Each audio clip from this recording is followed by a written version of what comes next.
What's up, guys? Welcome to the Stats Free Sports channel. Let's get right into it. Here to bring you an NFL prediction video on free agent running back Najee Harris.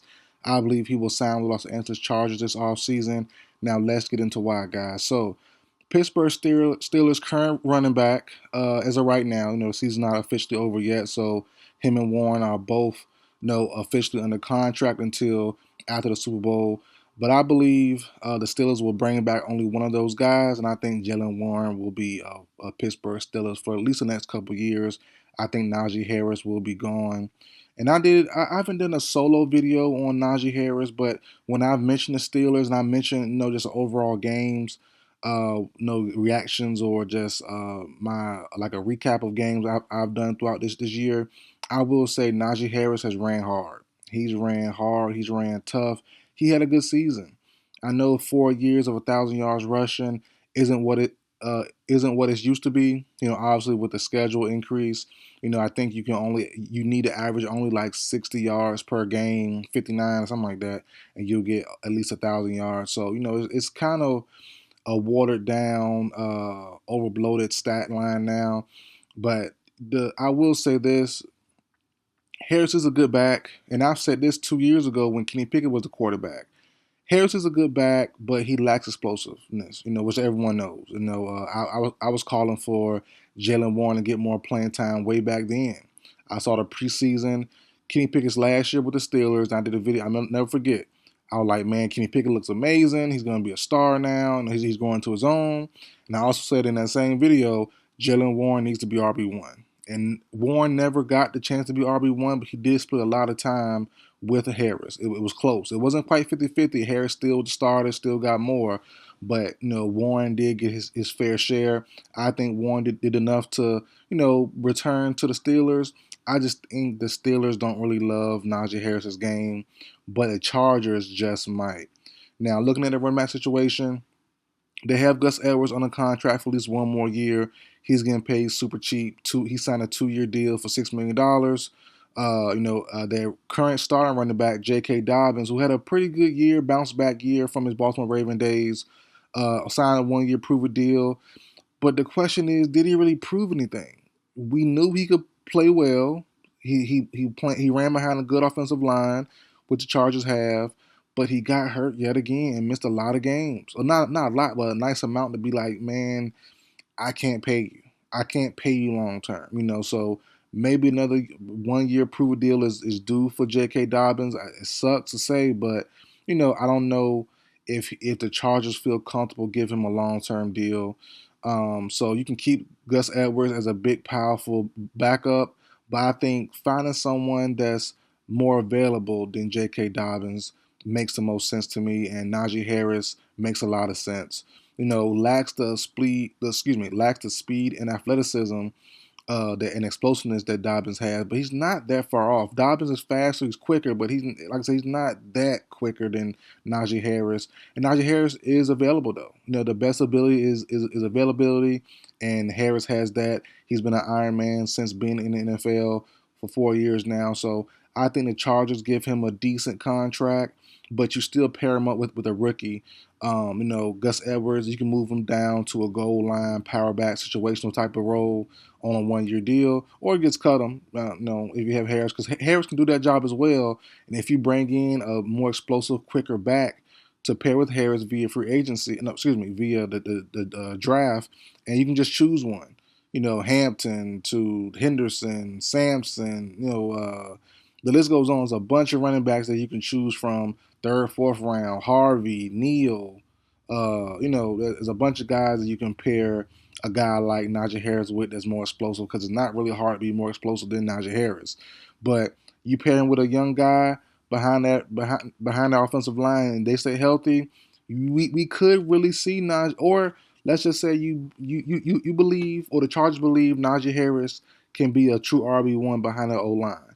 We might see a true, not 1,000 yards, but he's been doing that, but 1,000 yards rushing season with the new bloated schedule. He might can get the 13, 14, 1,500 yards rushing behind the Chargers offensive line. If they get more help, make the passing game more dangerous, and they have a running back who's available all games, for every game or mostly every game, you could see a jump in production from Najee Harris. I think you definitely could. There are other teams out there that could definitely use his services. One in mind to me is the Minnesota Vikings. Both their running backs, Cam Akers, Aaron Jones, both of those guys are free agents.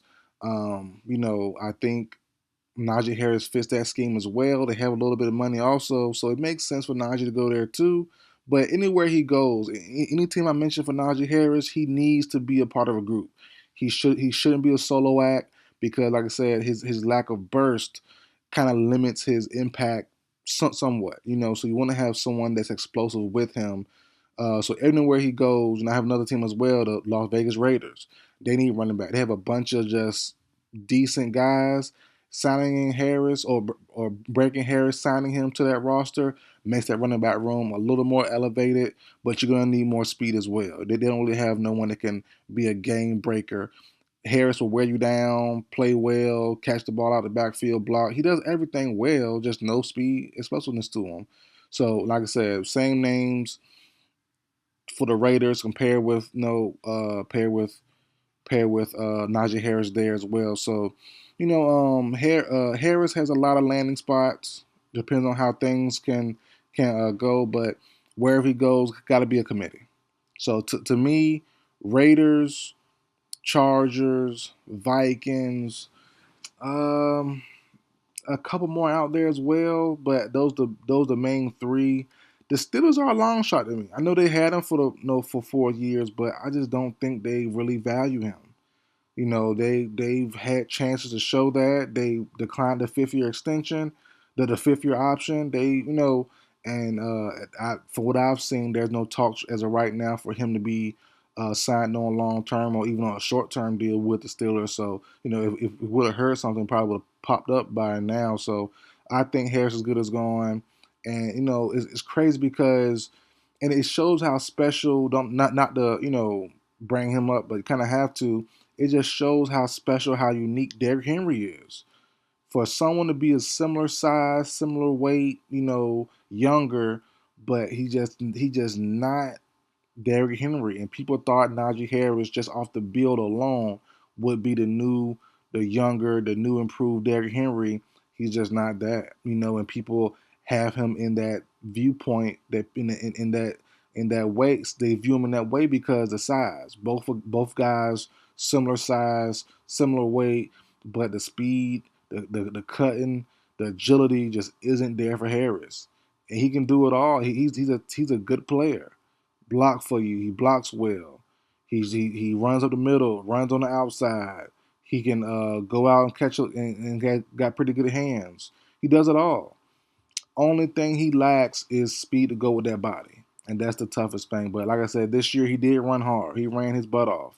So having him with that Chargers offensive line, they get better. They upgrade receiving room, bring in the Stephon Diggs, bring in get a T Higgins or whatever they add at receiver and or tight end. Make sure they can maybe bring back Asante Samuel Jr. maybe if they would like to, but they have the money to do so, and I think they'll do just that. The Chargers to me are the clear forefront best landing spot. Not to say that's going to happen, but it's my prediction. But no, there's no guarantees. Vegas has a lot of money. They have buku bucks of money. The Patriots have a lot of money to pair a strong running back to pair with Drake May. It makes sense there as well. So there are teams out there with a lot of money. The Commanders, no, they have a lot of money as well, but they don't really make sense. They have Robinson already, but you never know. You never know what teams want to do. You never know how they view things. But like I said, the Chargers to me, swapping out Dobbins, who had a good year, just the injuries kind of hurt his into the season. Swap out Dobbins with Najee Harris and his consistency. I think you can push a little bit more out than what we've seen from Harris as far as his production goes. Because the Steelers' old line has been cool. They have their moments where they're good, they have their spurts, but overall, since he's been there for 4 years, the old line hasn't really been great. They're still kind of developing. They've added pieces over the last couple of years, and they're not quite mature yet. They're like I said, they have spurts where okay, you see the vision, you see everything, the holes opening up, you see it. And then, but overall, for the full year, if you grade the O line for the Steelers, they haven't even got to a B plus in my opinion. So they're still developing, they're still maturing. Excuse me, waiting on guys to get better, and injuries hit here and there. So things happen, but I just think a new day has to come, a new team has to come for Najee Harris to kind of propel himself into a different level of running back, and a better O line could help that. So the Chargers to me make a lot of sense. But that's it for video, guys. Like, share, comment, subscribe. I will see you guys next time.